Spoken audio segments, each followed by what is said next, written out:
23 मार्च 2024। अस्सलाम वालेकुम मेरे दोस्तों, सजनों और बेलियों। आज आपको एक ऐसे फूलों वाले पौधे से मिलाता हूं जो कि परमानेंट पौधा है, पेरेनियल प्लांट है।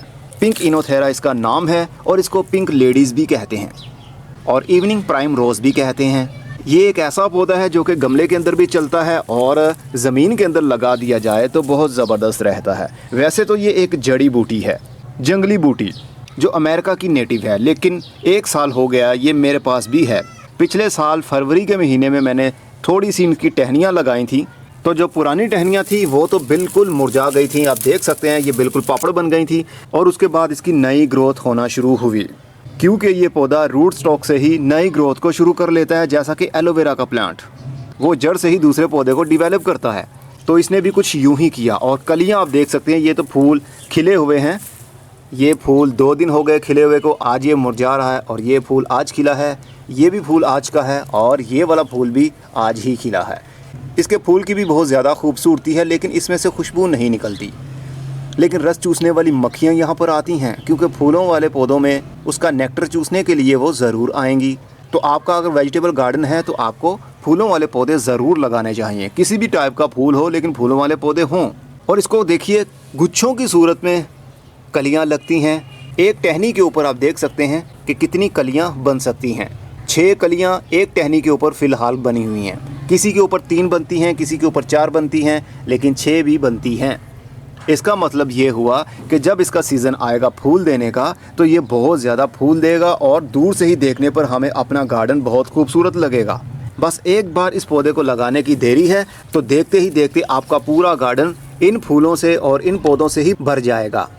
ये कम पानी में भी चलता है और ज़्यादा पानी भी मिल जाए तब भी इसको कोई प्रॉब्लम नहीं होती। इसको कोई खाद दें या ना दें, इसने मौसम के हिसाब से ही चलते रहना है। लेकिन इस गमले के अंदर जो कि 12 इंच का है, नीचे से देखिए इसकी रूट्स अब बाउंड हो चुकी हैं। अगर इसको ज़मीन के अंदर लगाया होगा, ग्राउंड कवर के तौर पर इसको लगाएंगे, तो कुछ सालों के अंदर ही ये आपके पूरे ग्राउंड को कवर कर लेगा, क्योंकि इसके अंदर बीज भी बन जाते हैं। लेकिन अभी तक इसके अंदर मैंने बीज देखे नहीं हैं। हो सकता है कि इस बार फ्लावरिंग हो और उसके बाद सीड पॉड बन जाए। अगर ना भी बने, लेकिन ये रूट लेवल से बहुत आसानी से डिवाइड होता है, मल्टीप्लाई होता रहेगा।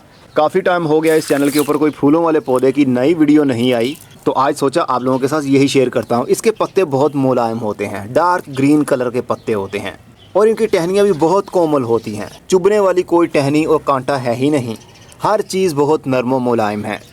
और फूलों की पेटल्स ऐसे लगता है जैसे कि टिश्यू पेपर से बनाई गई हों। और फूल के अंदर जो पत्तियों के अंदर वेन्स हैं वो डार्क पिंक कलर की होती हैं, बहुत खूबसूरत लगती हैं। और उसके सेंटर में देखिए रंग कितना प्यारा है, येलो कलर और वाइट कलर। तो ये लोकल नर्सरी से मिलता होगा या नहीं ये मैं नहीं जानता हूँ। मेरे दोस्त हैं, उन्होंने मंगवाए थे अमेरिका से ये सीड्स और उन्होंने अपने फार्म पर लगाए थे, तो वहाँ से 2-3 पौधे मैंने भी ले लिए।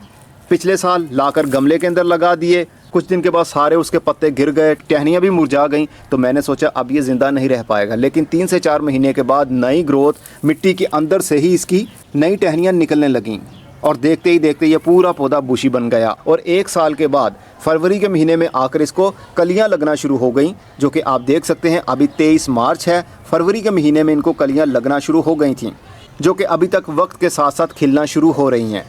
अगर इस तरह के बहुत सारे पौधे आपके गार्डन में लगे होंगे तो खूबसूरती और भी बढ़ा सकते हैं, क्योंकि आपके गार्डन की खूबसूरती तभी ज़्यादा निकल पाएगी जब आपके गार्डन में फूल देने वाले पौधे होंगे। खुशबू वाले हों या ना हों, लेकिन खूबसूरत तो लगते हैं। अब मैं चलता हूँ, अपना बहुत सारा ख्याल रखिएगा। खुदा हाफिज़।